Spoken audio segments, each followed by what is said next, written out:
ఈ క్రమంలోనే ఉన్నం Maruti Chowdary son of Hanumantharaya Chowdary వీరికి అనగా మోహన్ బాబుకు అలాగే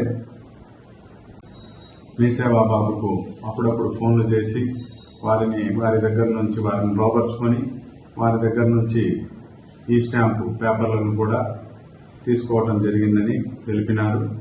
మోహన్ బాబుకు ఆశ చూపించి అతని ద్వారా సుమారు 10 అవకతవకలు జరిగిన ఈ స్టాంప్ పేపర్లను తీసుకున్నారని, అందులో 4 ఎస్ఆర్సి కంపెనీవని తెలియజేసినాడు.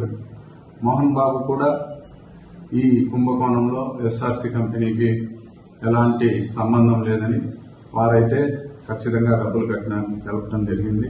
ఈ కేసులో భాగంగా ముద్దాయిలను మీసేవా బాబును, అతని దగ్గర పనిచేసే మోహన్ బాబు అలాగే